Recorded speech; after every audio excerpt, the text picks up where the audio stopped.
Hello guys, welcome to the next video tutorial on Java programming for beginners. And in this video we will see how to get user input using Java. So for example, you want to enable user input. So user should give you the input and then you want to perform some action on the input. How you can do it, I will show you in this video.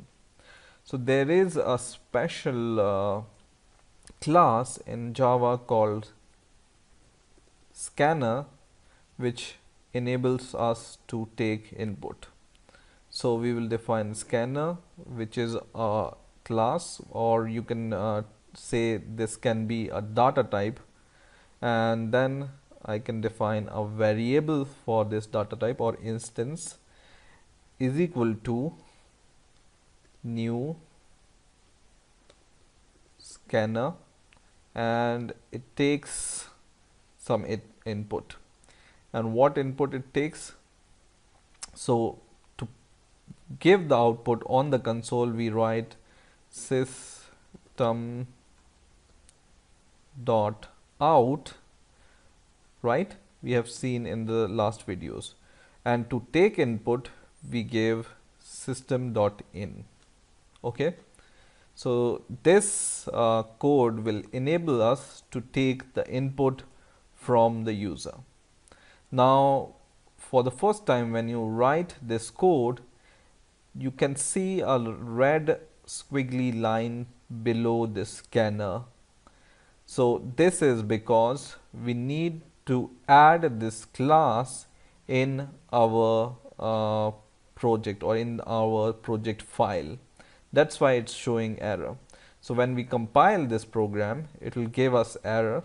I'm going to compile it and it says error exit in required project. Okay, so there is an error. When you go to the problem tab here, the error says scanner cannot be resolved. Okay, so to solve this problem, you just need to hover over the scanner, and then Eclipse, because it's an intelligent IDE, it will give you some suggestion to solve the problem. And the first suggestion is import scanner, and this is the solution of this problem. You just click import scanner and it will add this line to your code.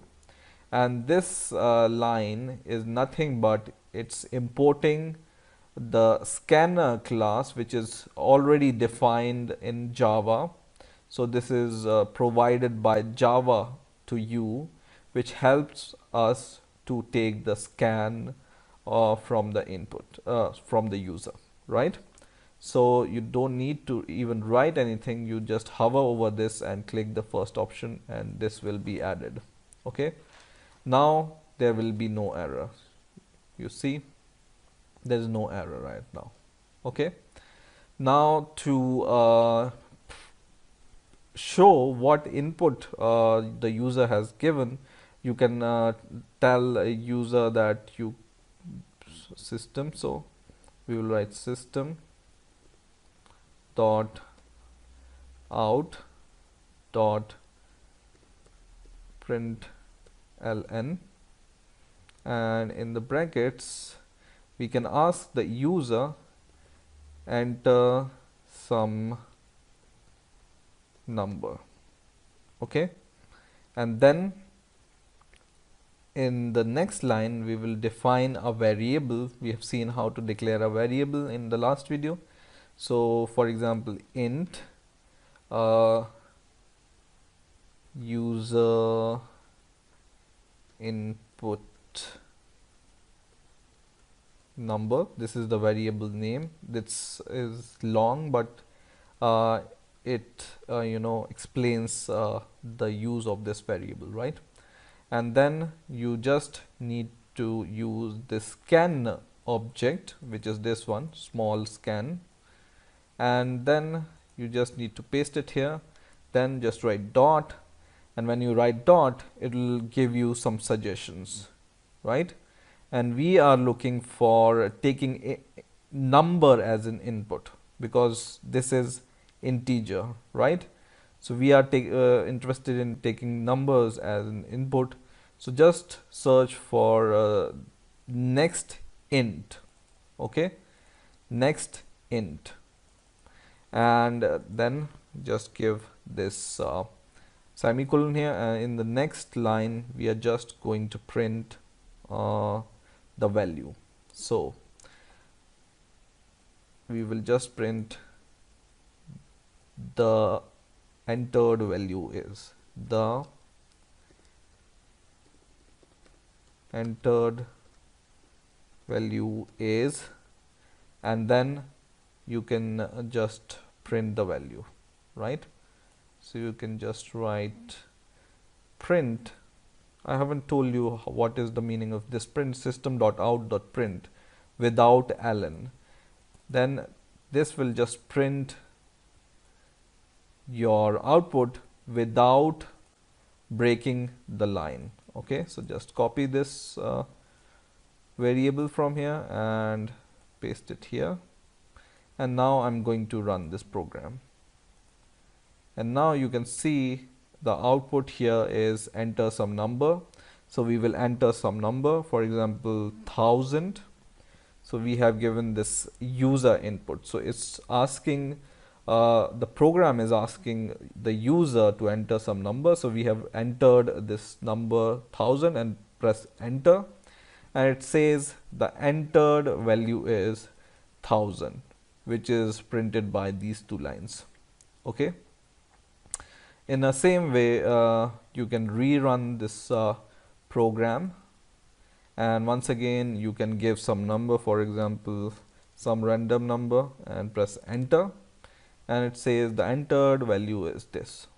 Okay, so in the same way, this is just for the number. So next int, it says you want or you are expecting an integer. Now suppose you want to scan, or you want that the user must enter some double value or some text value. How you can do this? So you can do this. I will just copy the same lines from here, but instead of using this scan, I'm just defining another scanner, which is scan1, and in here I will say enter some decimal value.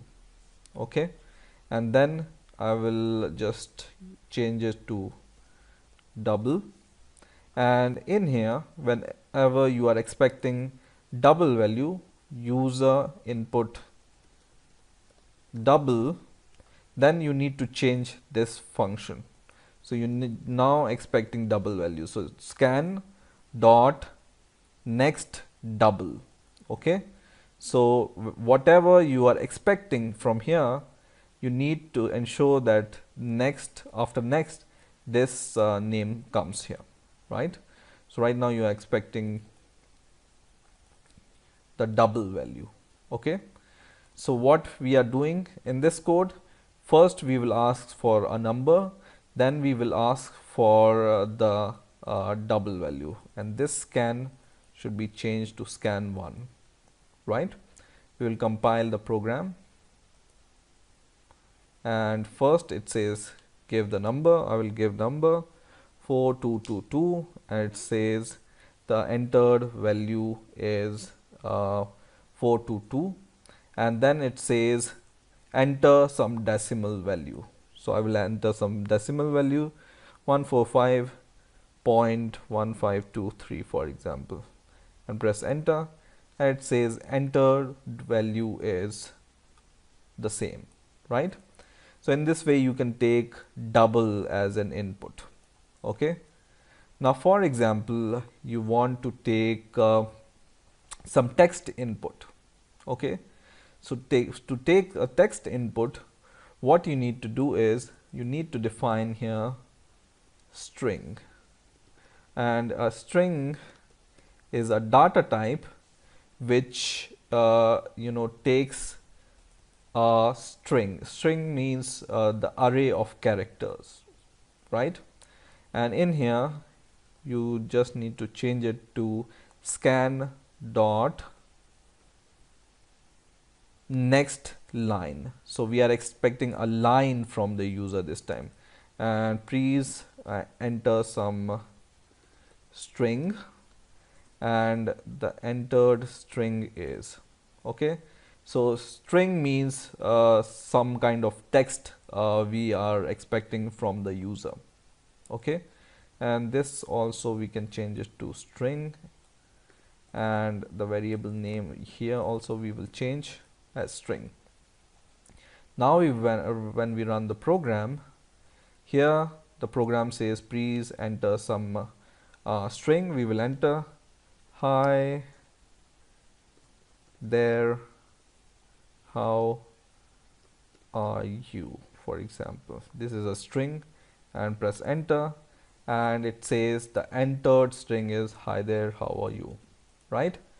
So in this way you can take different kind of inputs from the user and print it or assign it to some variable, and then use this variable in your program.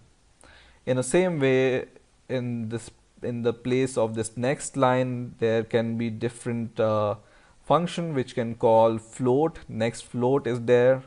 Next simple next is there, which will return you the string. There are some function like next boolean, which can take boolean value, next big decimal, that next big integer, next byte, next float. So whatever data type input you want to take, you just need to take the corresponding next value to this. Okay, so I hope you understood the basic concept of taking or scanning inputs from the user, and I hope you enjoyed this video. Please rate, comment and subscribe, and bye for now.